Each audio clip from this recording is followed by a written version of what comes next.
Assalamu alaikum wa rahmatullahi wa barakatuhu. Alhamdulillah, Alhamdulillahi Rabbil Alameen, wassalatu wassalamu ala ashrafil anbiya wal mursaleen, wa ala alihi wa ashabi ajmain. Respected brothers and sisters, welcome to this week's ICNA ILF Understanding the Quran series. Inshallah, we'll be continuing the study of Surah Hud, verses 100 to 107. Today's session, inshallah, will be delivered by Dr. Shahid Rafiq. أعوذ بالله من الشيطان الرجيم بسم الله الرحمن الرحيم ذلك من أنباء القرى نقصه عليك منها قائم وحسيد رب اشرح لي صدري ويسر لي أمري واحلل عقدة من لساني يفقهوا قولي. So we are actually approaching ending of Surah Hud, and in this very first ayah that we will discuss today, Allah subhanahu wa ta'ala is giving reference of all the stories mentioned in the previous ayahs about different nations. That Allah subhanahu wa ta'ala is saying that these are some of the news of the population of towns which we relate unto you, Muhammad sallallahu alaihi wasallam. Of them, some are standing and some have been already reaped. So as we know, the story of Samud and Ad and Firaun, in past Allah is referring that some of the nations were wiped off. Makan and Makin, both their residence and the residents, all were gone. Some Allah has left their Makan, their residence, their living places to show us as a sign of Allah subhanahu wa ta'ala.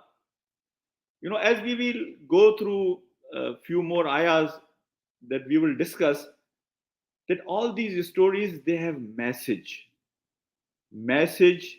reminder for reflection, to show the power of Allah subhanahu wa ta'ala, who Allah subhanahu wa ta'ala is, to show his might, and also at the same time show his liking and disliking.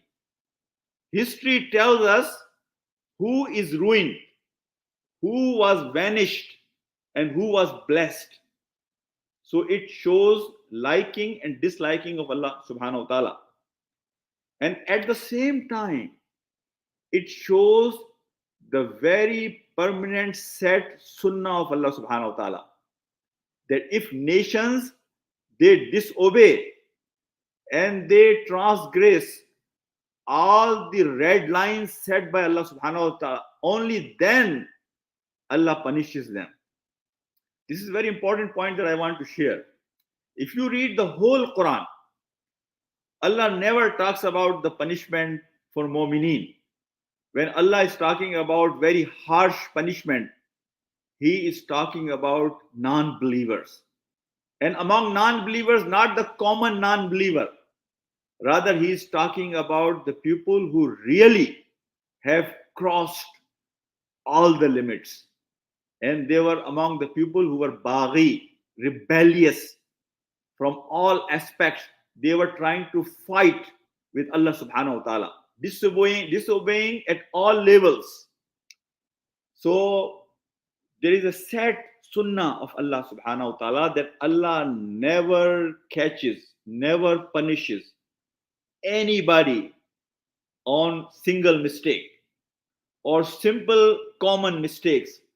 Rather, Allah punishes very harshly people who really go against all the boundaries set by Allah subhanahu wa ta'ala. So Firaun, Qawm Firaun is one of the nations that Allah has doomed and drowned all of the nation in the ocean, but their leftovers were still there to witness the might and power and strength and sunnah and liking and disliking of Allah subhanahu wa ta'ala. Then in the very next ayah, Allah subhanahu wa ta'ala says that this is not that Allah has done any zulm on them. وَمَا ظَلَمْنَاهُمْ وَلَكِنْ ظَلَمُوا أَنفُسَهُمْ فَمَا أَغْنَتْ عَنْهُمْ آلِهَتُهُمُ الَّتِي يَدْعُونَ مِنْ دُونِ اللَّهِ مِنْ شَيْءٍ لَمَّا Lamma jaa amru rabbik wama zaduhum ghaira tadbib. That Allah subhanahu wa ta'ala is not the one who has done any zulm on them. Rather, they themselves has done zulm. Allah has sent warning after warning, reminder after reminder. Allah has shown all the signs for them to come back to Allah subhanahu wa ta'ala. Allah has done the hujjat tamam, that Allah has tried, all avenues to guide them towards the truth, but they themselves has chosen the way of destruction, because they were not listening to what Allah subhanahu wa ta'ala is saying.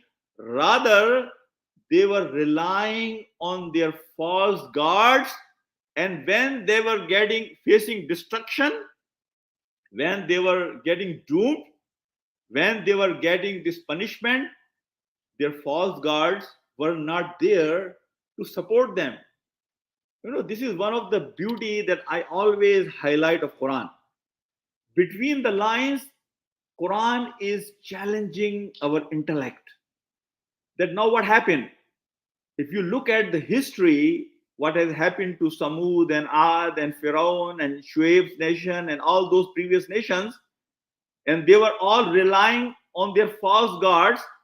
When they were facing hardship of this punishment, where were their false gods? So if they were their true friends, if they were able to fulfill their promises as they were claiming, so why they didn't come at this time of difficulty to help them? So Allah subhanahu wa ta'ala is here making us to reflect, do some tadabbur, that these false gods are like mirage, that you go in desert, and in desert there is nothing. There is just a false that you see mirage, and when you go close to it, there is nothing. And there is another very important point which I want to highlight here. In the very last portion of this ayah, Allah subhanahu wa ta'ala say, وَمَا زَادُهُمْ غَيْرَ تَتْبِيبٍ. See, these false gods did not benefit them, rather they only increased their ruin. They only increased their misery. They only became reason of more suffering. And here, see the beauty of Quran. When you are relying on some false support, not reality, some hopes you have with somebody that he is going to come and support and help you, when that support disappears at the very last moment, then your suffering and pain becomes even worse. So you are walking towards mirage in the desert, but over there is basically nothing but false deception that you are seeing. Same way they were relying on these false gods, and when they faced the punishment of Allah subhanahu wa ta'ala, they were looking towards their God, and they knew in their hearts that these false gods made out of our hands, our own hands, they cannot do anything. They cannot harm, they cannot benefit, but they can definitely increase the misery, suffering, and pain. Because when you are counting on them and they show their back when you need them the most, that is the time you feel the real pain and suffering. That's what Quran is saying. وَمَا زَادُهُمْ غَيْرَ تَتْبِيبٍ. That it did not do anything other than increased, other than ruin. The next ayah, Allah subhanahu wa ta'ala is talking about that when Allah subhanahu wa ta'ala goes after any nation, then because of their zulm, وَكَذَلِكَ أَخْذُ رَبِّكَ إِذَا أَخَذَ الْقُرْآنَ وَهِيَ ظَالِمٌ إِنَّ أَخَذَهُ أَلِيمٌ شَدِيدٌ. When Allah subhanahu wa ta'ala goes after any nation, because of their zulm, Inna akhadahu alimun shadid. Then his seizure, his punishment is very painful and very serious and very severe. So, my brothers, here Allah subhanahu wa ta'ala is just reminding that Allah, gives you allowance. Allah provides all the opportunities for everybody to go back. Sometime by putting somebody through little hardship, more hardship, so they can get humble, their heart can get softened, so they can come back towards Allah subhanahu wa ta'ala. Allah never wants to punish anybody until we do zulm on ourselves and we ask for trouble. And that only happens when we cross all the red lines and all the boundaries set by Allah subhanahu wa ta'ala. Then Allah subhanahu wa ta'ala is referring here that whatever you see, in the stories of the past, that's a time of reflection for people who believe in Akhirah. Because they can see that in those stories, Allah subhanahu wa ta'ala is making us witness Allah's liking and disliking. And at the same time, Allah subhanahu wa ta'ala is asking us to reflect that if you see the stories of the past, one thing you will realize that Allah subhanahu wa ta'ala has set rules. Set rules. So actually, even in these punishments and the story of the past, you have many lessons if you are looking for guidance. If you are sincere to find the truth, then even in that destruction, you can find message for yourself. So here Allah subhanahu wa ta'ala says, Inna fi dhalika la ayatal liman khafa azab al-akhirah. Dhalika yawmu majmu'ul lahu nasu wa dhalika yawmu mashhud. That indeed in that there is a sure lesson for those who fear the torment of hereafter. This is a day whereon mankind will be gathered together, and that is the day when all dwellers of heaven and earth will be present. Everybody will be there.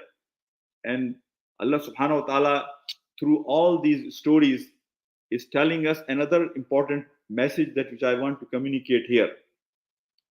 That if you look at the world, one of the common sense thing we all understand, that in this world, whatever happens to someone, there is a very good possibility they don't get enough punishment or they don't get enough reward. Somebody has done zulm, he has done 1,000 murders or 4 murders. How many times you can hang him? How many times you can prosecute him? How many times you can punish him? One time. But what about rest of the zulm that he has done, where he will get punished?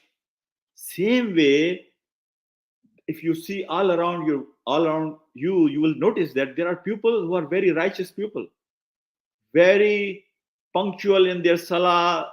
They are, in their dealings, in their upbringing, all transactions, the way they carry themselves, they are very honest people. But you will realize that they don't get appreciated enough in this world.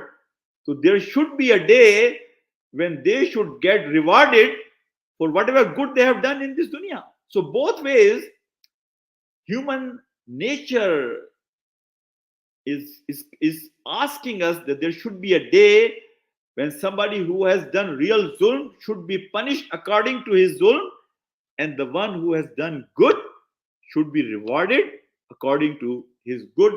This is what Allah subhanahu wa ta'ala is referring here. One more point which I want to highlight here before I move further.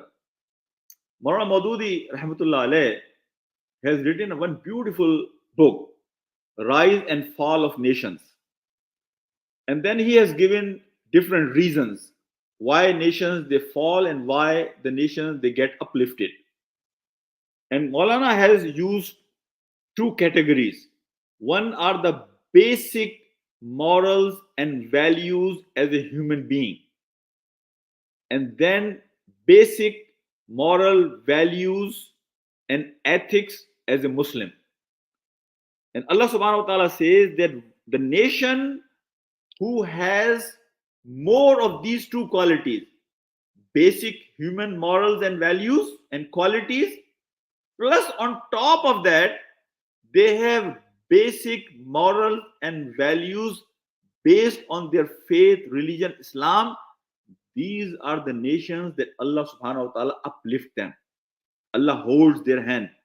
There is, like you have, in chemistry, you say when oxygen and hydrogen they come together, it makes water. There is a set formula. Maulana says, for this dunya, very same way Allah has the set formula. That if you will bring these things together, then outcome will be this.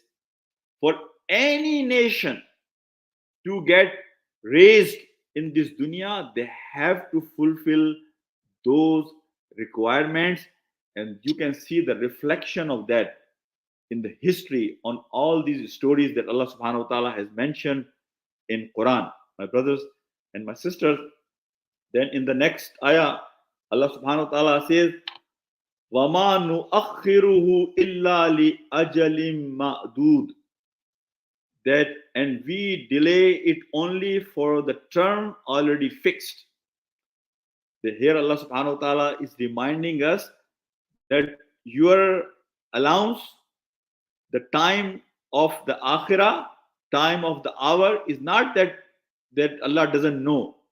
It's a set time, and clock is already clicking in that direction, and that time is coming soon. And we all have to understand, interpretation of this ayah, that when my soul departs from me, my akhirah has already started. Okay, my time has already started. So how I will be received in my grave, that will reflect whether I am among the blessed one or I am from the wretched one. I am from the blessed one or the punished one. So this is one of the things that Allah is saying, that again reminding us that it's not an unlimited time. Allah subhanahu wa ta'ala will delay that punishment until the term already fixed. The clock, the time, the line is already set and fixed. And that is the day about which Allah subhanahu wa ta'ala say, Yawma yati la tukallamu nafsun illa bi izni, faminhum shaqi'un wa sa'id. That is the day that nobody will be able to talk, to intercede, to intervene, illa bi izni, except with the permission of Allah subhanahu wa ta'ala. Here Allah subhanahu wa ta'ala is reminding all of us that we count on many people here, okay, that he will be the one who will intercede for me, and he will be the one who will be on my on my behalf. But Allah subhanahu wa ta'ala is saying that nobody will be able to say anything until and unless there is a permission of Allah subhanahu wa ta'ala. And that is the day for minhum shaqi'un wa sa'id, that you will see there are two types of people. Either they will be the one who are wretched or the one who are blessed from Allah subhanahu wa ta'ala. We all should pray, whenever you come across these ayahs of akhirah, when Allah is talking about punishment, that we all should ask Allah subhanahu wa ta'ala that his refuge. We should ask Allah subhanahu wa ta'ala to pardon us, to forgive us, to save us from all those punishments. And when ayahs of Jannah comes, blessings comes, mercy of Allah comes, then we should all ask Allah subhanahu wa ta'ala to make us among these people. They will be Sa'id, they will be blessed one, they will be under the shade and mercy of Allah subhanahu wa ta'ala.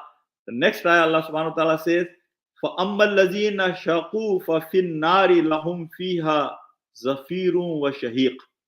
This is one of the beautiful descriptions. See how Allah subhanahu wa ta'ala is painting a picture This is one of the beauty of Quran, that Quran paints picture like you will feel like that you are there. You are seeing with your own eyes. When Allah subhanahu wa ta'ala talks about, how the munafiqeen and mushrikeen, they move their eye, their body gestures, how they're breathing. So here Allah subhanahu wa ta'ala is mentioning about these people who are wretched, that they will be in the fire. And what will be their condition? Their condition will be lahum fiha zafirun wa shahiq. They will be sighing and wailing. So they will be out of breath. They will be like they're gasping. Somebody who has run for many miles and they get out of breath, or because of the stress and fear, you start breathing hard. That is the description, that these are the people who are the wretched one. Their condition will be like they will be out of breath. They will, you can hear and see what goes on with them. Even through their breathing, they will be gasping, they will be breathing hard up and down, and you can see their misery and their pain, not only on their face, on their body, but their emotions and their breathing as well. So this is the description of these people that Allah subhanahu wa ta'ala is giving. And in the last ayah, Allah subhanahu wa ta'ala says, Khalidina fiha ma damatis samawatu wal ardu illa ma sha'a rabbuk inna rabbaka fa'alul lima yurid. That they will dwell there in for all the time that the heavens and the earth endure, except as your Lord wills. Verily, your Lord is the doer of what he wills.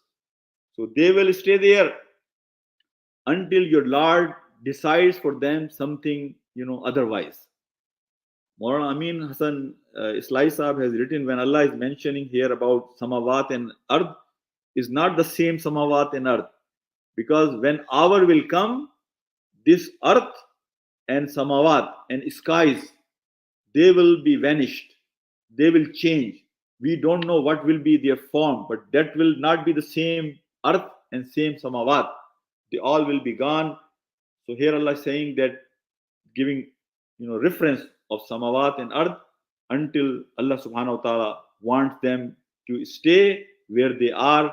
So we ask Allah subhanahu wa ta'ala that He give us tawfiq, that whatever time we have, last Friday I was making announcement in Juma Salah for some brothers who are very sick. So I said, when you make dua for somebody, wallahi, that is the sign, that is the time of reflection. That is the time to be at the station of gratitude towards Allah subhanahu wa ta'ala. That you are paying shukr to Allah subhanahu wa ta'ala, that He has still given you health, while the other person that you are praying for, he is so sick that he cannot enjoy health and he cannot take advantage of the time. So when we come across these ayahs, or when we see a patient, or when we see somebody diseased, that is the station of shukr, gratitude. That, Ya Allah, I'm thankful that you have still given me health and time. So may Allah subhanahu wa ta'ala give us opportunity that we can take advantage of the time. And the stories of Quran, when I conclude, my presentation, my brothers and my sisters, they are not just stories to mention and just pass by and move on. Rather, these stories are for reflection.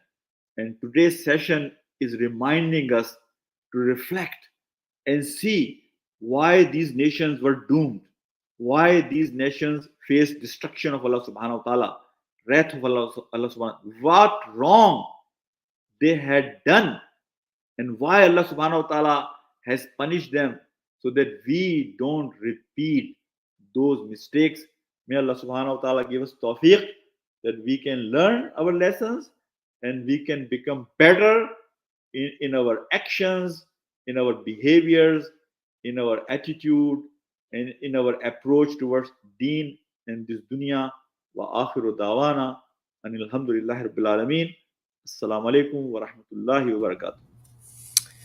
Jazakallah khair, Dr. Shahid, for this explanation of these verses.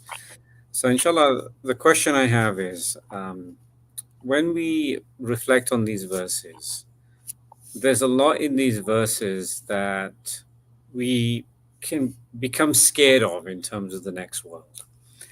And sometimes when we have conversations with non Muslims from a dawah perspective, they ask us, now, it's all very well you have these descriptions of Jannah, paradise, and it looks great.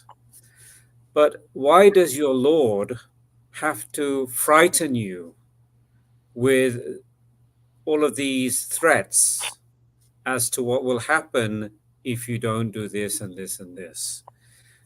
What do you think is the best way to explain that, particularly for a Muslim, but also for a non-Muslim, but also so that we can better understand why is it that Allah Subhanahu wa Taala um, through these verses instills within us, this level of fear. If Allah subhanahu wa ta'ala will give opportunity to these very same people that they are complaining here about this harsh punishment that Allah subhanahu wa ta'ala is mentioning in Quran, if Allah may have not mentioned these, same people will complain to Allah subhanahu wa ta'ala that why you did not warn me, why you did not tell me that if I will not do this is what going to happen to me. This is out of love of Allah subhanahu wa ta'ala. Like as a parent, many times when we have conversation with our kids, sometimes we have to scare them. We have to tell them the consequences to make them understand the importance of the task that you are assigning them. So that's not because that you hate them, rather it's out of love that you want to give them the whole picture up front. So tomorrow they will not complain that daddy or mama, you did not tell me that I will lose my privileges. So same way here this is the mercy of Allah subhanahu wa ta'ala. And this is the beauty of Islam. Islam, in both ways, tries to make us understand the reality of life and the reality and the true picture that we all are going to face. So at the same time, it's basically to encourage when it's mention of Jannah and to scare us that we should be very watchful and careful at the very same time, not because we are scared of Jahannam, rather we don't want our Lord to get, displeased with us. We want to make sure we keep him happy. So I think this goes both ways. And in Christianity, for example, they only talk about the good things. That Allah is merciful, and because of that, you see their attitude. They have gone so far, from the truth. But in Islam, there is a balance that Allah Subhanahu wa Taala, and I think it's a part of justice as well. The justice is that you tell everything up front. This is also Allah Subhanahu wa Taala is the most just. That Allah gives us the whole picture, and not only what's going to happen in future, but rather you can also see what has happened in the past so that you can correct your future. Jazakallah khair. And I think you touched on it, but these same people will tell us that you worship a God that you have to fear, but we worship in Islam, but we worship a God that is only full of love. We don't have to fear him. He's going to send us all to paradise because we believe in him. So this is the kind of response we get back to these type of verses. Again, how do we frame the conversation back to the truth of Islam? Yeah. As I said, in my first answer, this fear is not really fear of like you are scared of. Somebody gave the example. There is a fear if you see a snake, in your home, or something, lion comes in front of you, or you are in a jungle and you see some scary animal. That fear, and there is another fear of your parents. This is a total different fear. But when it comes to Allah subhanahu wa ta'ala, that's the fear that you have with your parents, that you want to make sure you don't disrespect them or you don't disappoint them. You want to make sure they don't get angry and disappointed from you. So that fear is of love, regard that you have for somebody. Same is here for Allah subhanahu wa ta'ala, that He has done so much for me. He is so merciful. He is 99 times more, merciful for me than my own mother. He is the one who has provided me everything of my life without me asking anything. Many things I acknowledge, and there are so many things I don't even acknowledge. So I want to make sure I don't want to disappoint that Lord, that who is so merciful. That is the relationship that Islam wants. That's why for ibadah, the definition of ibadah is that you should do it, full devotion and full love. Devotion and love, they both go hand in hand when it comes to ibadah. So that love is of the acknowledgement of the mercy of Allah subhanahu wa ta'ala, and fear is that I don't want to disappoint. Jazakallah khair, Dr. Shahid, for this wonderful explanation. And just a final question. For the Muslims, we talked a little bit in the first couple of questions about, the way that some of the non-Muslims might respond to these verses. But as Muslims, we don't want to be thinking that these verses are only for the non-Muslims and a warning for them. But, how should the Muslim who already believes respond to these verses, and what should be their action plan? Yeah. Jazakallah khairan. For Muslims, there are many messages, as I have said, both ways.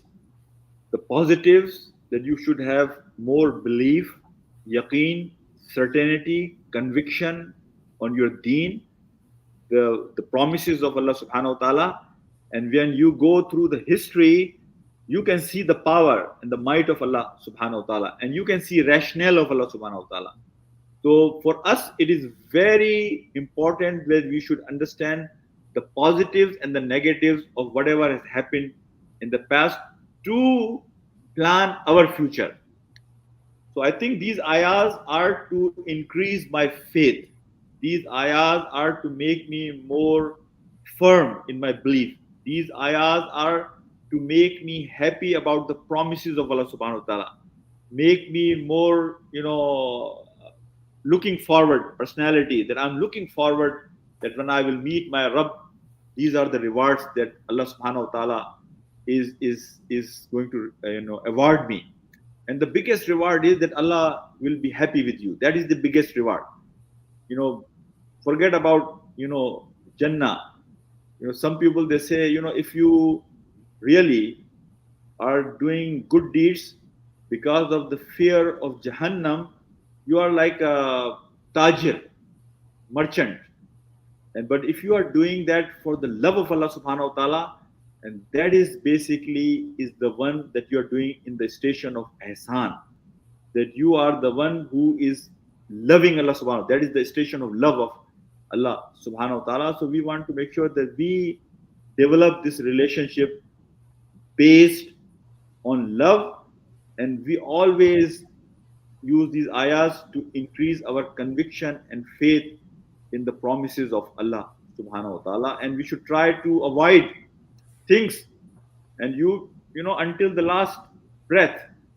Nobody is guaranteed until the last breath whether he is going to die as Saeed or as wretched one. So keep praying to Allah subhanahu wa ta'ala that until last breath, keep me on a straight path, keep me firm on my faith, and grant me the kalma la ilaha illallah, because that is the most beautiful, that is the most precious thing that I depart with from this dunya.